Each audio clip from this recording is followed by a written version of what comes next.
Cash कांड में फंसे जस्टिस यशवंत वर्मा ने उनको दोषी ठहराने वाली सुप्रीम कोर्ट की आंतरिक जांच रिपोर्ट के खिलाफ सुप्रीम कोर्ट का दरवाजा खटखटाया। उन्होंने सुप्रीम कोर्ट की आंतरिक जांच रिपोर्ट को असंवैधानिक बताते हुए इसे रद्द करने की मांग की है। जस्टिस यशवंत वर्मा की यह याचिका संसद का मानसून सत्र शुरू होने के कुछ दिन पहले आई है। अब माना यह जा रहा है कि इसी सत्र में जस्टिस वर्मा को हटाने का प्रस्ताव पेश किया जा सकता है। अभियोग से पहले जस्टिस वर्मा पहुंचे सुप्रीम कोर्ट। सीजीआई की आंतरिक जांच रिपोर्ट को जस्टिस वर्मा ने दी चुनौती। कैश कांड में फंसे जस्टिस यशवंत वर्मा अपने खिलाफ सुप्रीम कोर्ट की आंतरिक जांच समिति की रिपोर्ट को लेकर सुप्रीम कोर्ट पहुंच गए हैं। जस्टिस वर्मा ने अपनी याचिका में आरोप लगाया है कि मुख्य न्यायाधीश अपनी इंटरनल रिपोर्ट के आधार पर किसी भी जज के महाभियोग की सिफारिश नहीं कर सकते। उन्होंने पूर्व मुख्य न्यायाधीश संजीव खन्ना द्वारा उनके खिलाफ महाभियोग की कार्रवाई शुरू करने की सिफारिश को चुनौती देते हुए सुप्रीम कोर्ट का दरवाजा खटखटाया है। अपनी याचिका में जस्टिस वर्मा ने कहा है, किसी भी जज को हटाने का अधिकार सिर्फ संसद को है। सुप्रीम कोर्ट न तो ये शक्ति अपने पास रख सकता है और न ही किसी के साथ बांट सकता है। न्यायपालिका किसी जज को हटाने की सिफारिश करती है तो वो एक तरह से संसद के काम में दखल दे रही होती है, जो कि संविधान के अनुसार गलत है। मुख्य न्यायाधीश किसी अन्य जज को हटाने के मामले में मध्यस्थ नहीं बन सकते, खासकर तब जब न तो कोई जांच हुई हो और न ही संसद ने कोई प्रक्रिया शुरू की हो।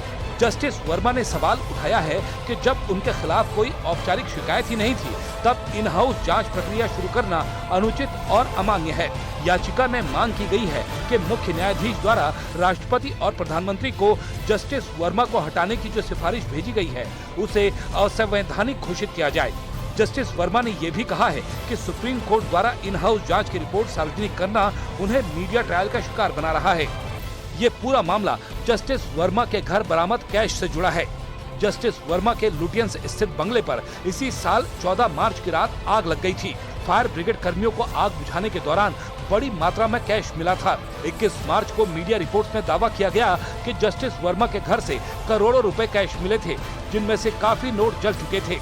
22 मार्च को उस समय के सीजीआई संजीव खन्ना ने जस्टिस वर्मा पर लगे आरोपों की इंटरनल जांच के लिए 3 सदस्यीय कमेटी बनाई। जांच समिति ने 4 मई को सीजीआई को अपनी रिपोर्ट सौंपी।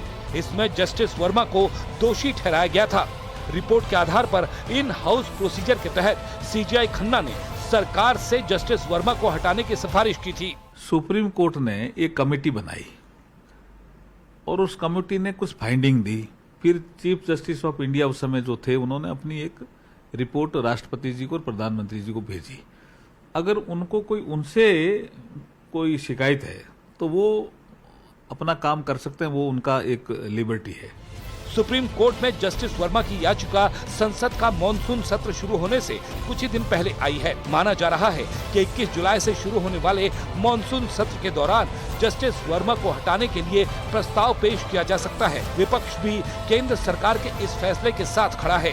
महाभियोग लगने के बाद जस्टिस वर्मा को अपना पद तो छोड़ना ही होगा, साथ ही जांच एजेंसियों का सामना भी करना पड़ेगा।